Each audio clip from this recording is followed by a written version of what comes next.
Brittany. Welcome back to my channel. Today I'm going to be doing a tag. The Beauty and the Beast tag. This is a tag originally done by Katie and the Cat Reed. Is that right? It says it above the first question. Christy and the Cat Reed? Yeah. Alright, it's a tag originally done by Christy and the Cat Reed. It was actually created back when the Disney live action of Beauty and the Beast was first released. I wasn't doing BookTube back then. And I was just kind of in the mood to do a tag. And to do some quizzes and stuff. So, here I am. My sister, Maria, is going to be off screen asking me the questions. Alright, go for it. Okay, number 1. Tale as old as time. A popular theme, trope, or setting you will never get bored of reading. True? False? This is what it's called. Enemies to lovers trope. That's what it's called. Perfect example of that? Pride and Prejudice. Among many, many others. That is one trope that I love. And I don't think I'll ever get sick of. At least I haven't yet. Okay. 2. Belle. A book you bought for its beautiful cover that's just as beautiful inside too.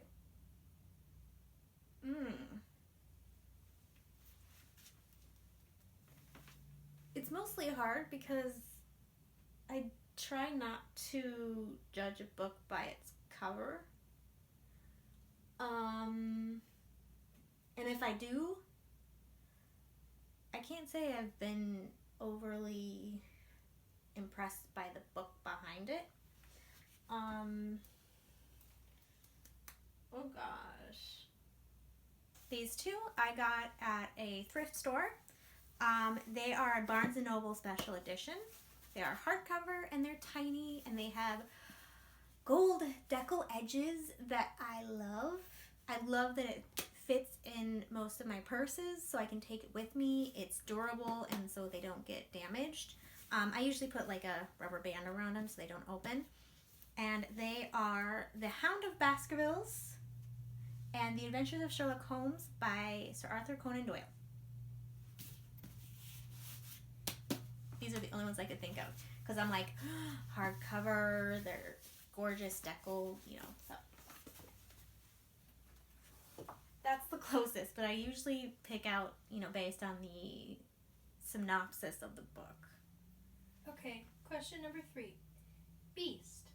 A book you didn't expect much from, but pleasantly surprised you. The Secret Diary of Lizzie Bennet by Bernie Sue and Kate Roderick. I stumbled onto the YouTube series, I think it was like 4 years after it had been released. So I was able to see all of them. And it was kind of confusing because they had those different channels and the different, elements of it. And then I heard there was a book, but I was kind of skeptical on whether or not it would actually add anything to the story. But I was pleasantly surprised. It gave a lot of insight. It's written in the style of a diary, obviously from the title. Okay, question number 4. Gaston. A book everyone loves that you don't. Twilight. No hesitation, no questions, Twilight. Because sparkly vampires are stupid. Why would 2 guys fight over a stupid wet dish rag like Bella? She should not have been called Bella because she is not beautiful inside or out. Okay, question number 5. LeFou. A loyal sidekick you can't help but love. love more than their counterpart? Okay. The first one that popped into my head isn't actually a book, but I have a book of this character.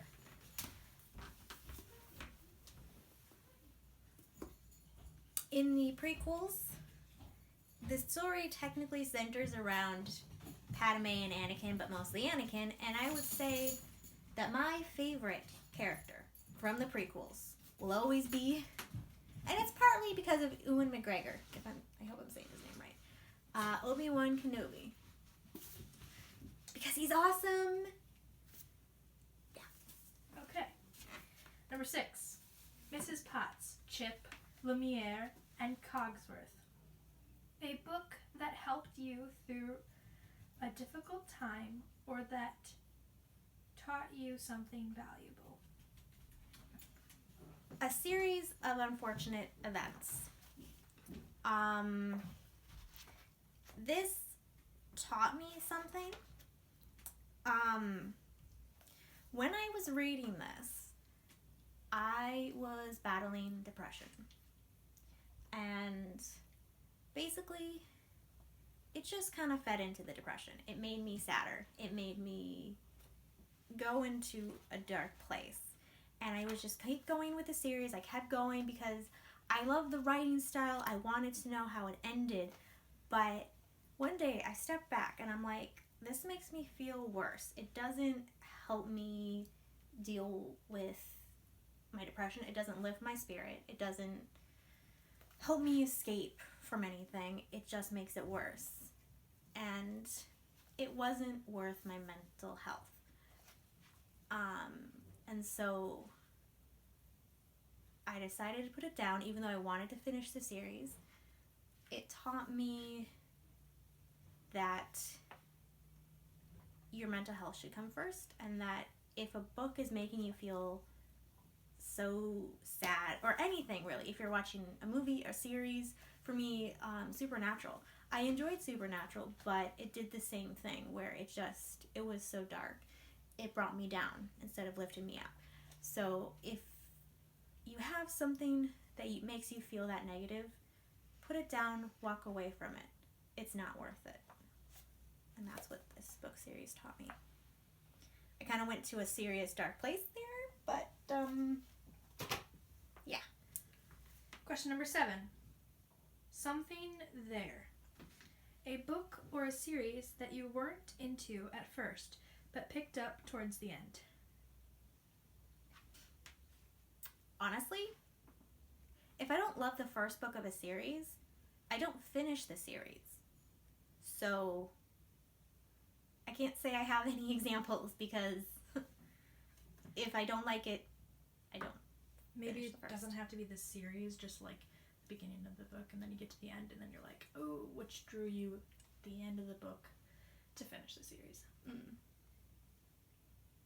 I really can't think of anything. Okay, number 8. Be our guest.